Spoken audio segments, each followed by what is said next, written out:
Welcome back. So far in this series, we've built movement, a fighting game camera, attacks, hitboxes, combos, and target combos.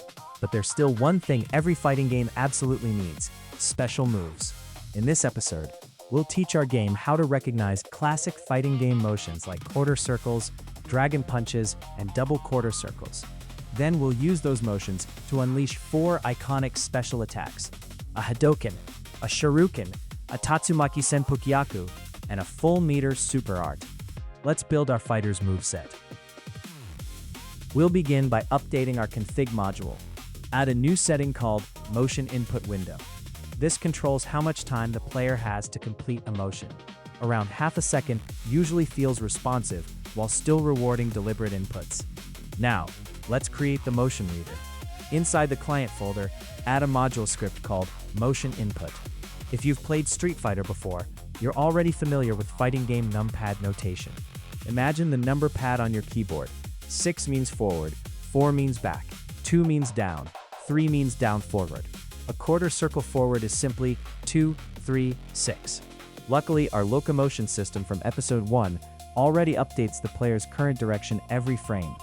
The motion input module simply records those directions over time and checks whether they match one of our motion patterns. The most important function inside this module is the motion matcher. Instead of looking for an exact input sequence, it performs what's called a subsequence match. That means players don't have to execute motions perfectly. For example, a sloppy input like 2, 5, 3, 6 still counts as a quarter circle forward because all the important directions appeared in the correct order. This little bit of forgiveness is what makes fighting games feel smooth instead of frustrating. For more difficult motions like double quarter circles, we simply allow a slightly longer input window. There's also one small optimization. Whenever an attack button is pressed, we immediately sample the current direction. This prevents a 1-frame delay where the latest directional input hasn't been recorded yet. Now, let's connect everything together. Back inside our Bootstrap script, create a motion input object using the locomotion module. Start it, then pass it into the fighter constructor. Previously, our fighter accepted character, locomotion, animation controller, opponent. Now, we'll insert motion input right before the animation controller.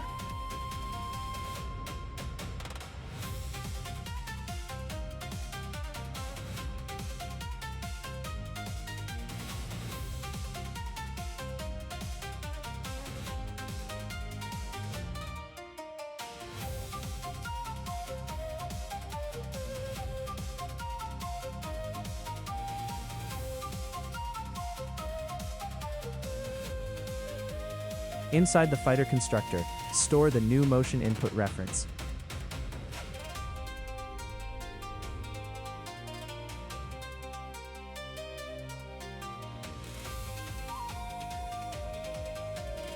We'll also add 2 more fields: the player's current super meter and a timer controlling invincibility frames. The server owns the actual meter value, so the fighter simply listens for meter events and updates its local copy whenever the server sends a new amount. Now, let's teach the fighter about special moves. When the player presses an attack button, we won't immediately perform a normal attack anymore. Instead, we first check whether a special motion was just completed. Loop through the special move list. If the motion matches and the correct button was pressed, start that special move immediately. Now let's define our 4 special moves.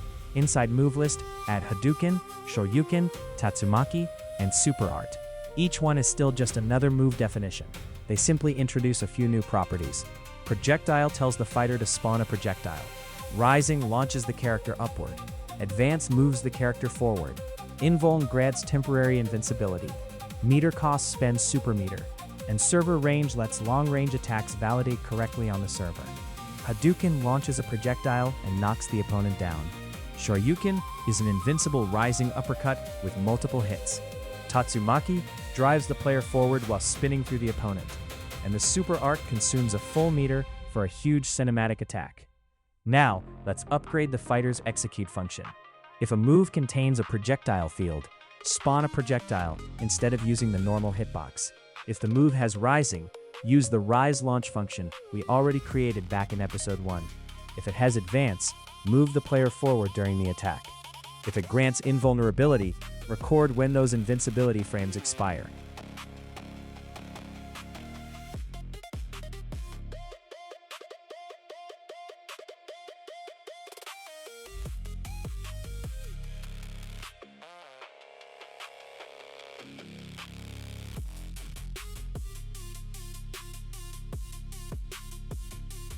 Next, we'll build the projectile itself.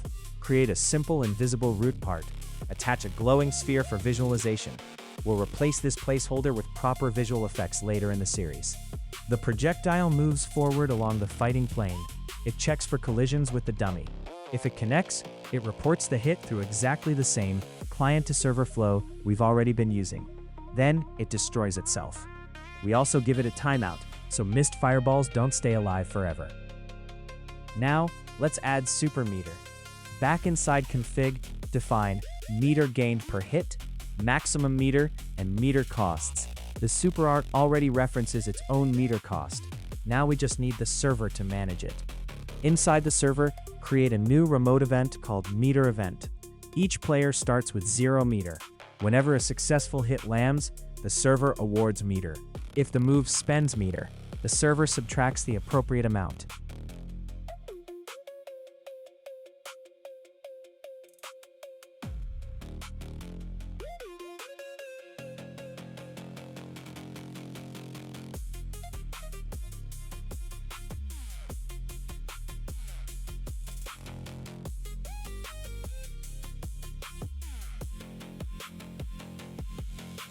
Finally, the updated value is sent back to the client.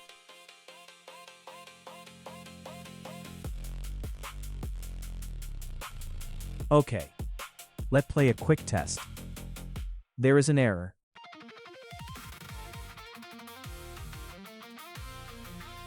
Looks like the fighter has incorrect constructor, so motion parameter does not recognized.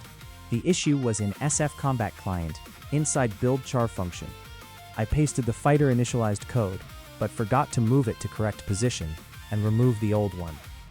Let's test everything. Stand in front of the dummy. Input. Down forward, then press punch. Your Hadouken should travel across the stage and knock the dummy down. Next, press forward, down forward, then punch. Shoryuken launches upward while hitting multiple times. Now perform down back plus kick. Your Tatsumaki spins forward through the opponent. Finally, build your super meter. You won't see a meter bar just yet. That's coming next episode. For now, watch the meter attribute inside Explorer. Once it reaches 100, perform 2 quarter circles, then press punch. Your super art should unleash a powerful full screen attack. If your specials aren't working, here are a few things to check. If motions never register, your input may be taking too long. Or remember, motion inputs are always relative to the direction you're facing. Crossing over your opponent reverses every direction.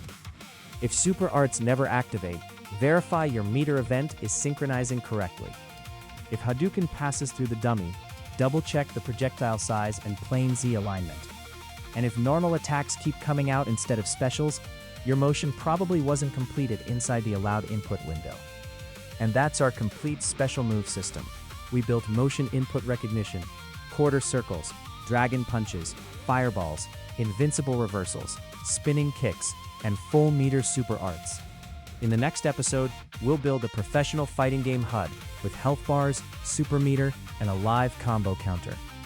If you enjoyed this tutorial, don't forget to like, subscribe, and I'll see you in episode 5.